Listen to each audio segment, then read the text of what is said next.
दर्शकों ने एक रील भी हमने बनाई है और वो रील माफ करा महाराज, माफ करा. तुमच्या पुतळ्याच्या अवस्थेला आम्हीच कारणीभूत आहोत. महाराज, आम्ही यांच्या मोठ्या मोठ्या घोषणा आणि आश्वासनांना बळी पडलो. आम्हाला माती आणि सोन्यातला फरकच कळला नाही.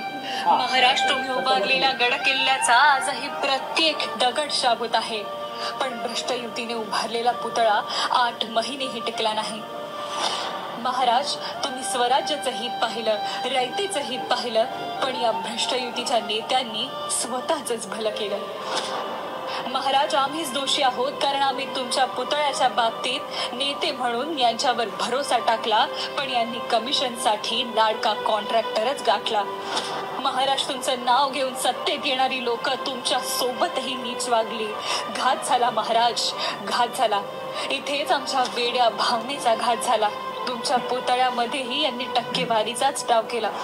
पुतळा निर्मितीला 2 वर्ष लागतात, पण निवडणुकीच्या तोंडावर या पेशव्यांच्या वंशजांनी 3-4 महिन्यात घाईत पुतळा निर्माण केला. महाराज, सिमेंटमध्ये जान असून चालत नाही. हे काम करणाऱ्यांच्या रक्तात इमान असायला पाहिजे, याचा आम्हाला विसर पडला. तुमच्या लोककल्याणकारी विचारांना पायदळीत तुडवून यांनी मोठा अपराध केला. निवडणुकीसाठी फक्त तुमच्या नावाचा जयघोष केला. महाराज, यांना कधीही महाराजांच्या विचारांची, तत्वांची आणि कार्याची कदरच नव्हती. त्यामुळेच यांनी शिवरायांच्या पुतळ्याची ही अशी अवस्था केली. यांना फक्त महाराजांच्या नावावर राजकीय पोळी भाजायची आहे, दुसरं काहीही नाही. पण माफ करा महाराज, या गद्दारांना ओळखायला आम्ही चुकलो. आम्ही कधी काही डोक्यावर घेऊन नाचलो, पण आता तुमची शपथ, यांना सोडणार नाही. तुमच्यासोबत गद्दारी करणाऱ्यांचा शेवट करेपर्यंत आम्ही शांत बसणार नाही. और देवेंद्र फडणवीस जी ने कहा है कि इस मुद्दे पर सियासत मत करिए.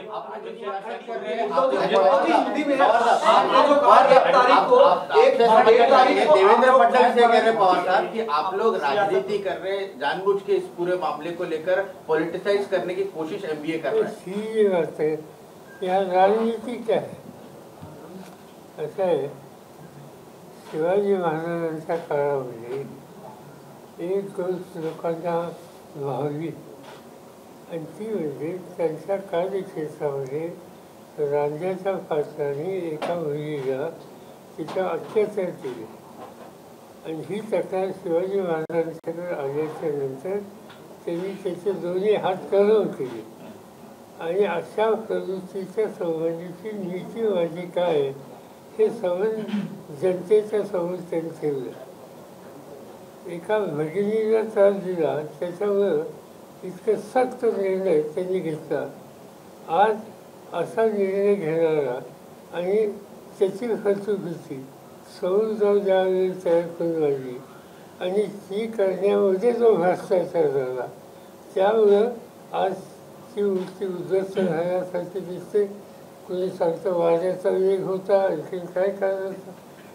जिथं प्रधानमंत्री स्वतः जाऊन आले, त्यांच्या हस्ते आंदोलन झालं. आज त्या ठिकाणी भ्रष्टाचार किती लोकांना पोचलेला आहे.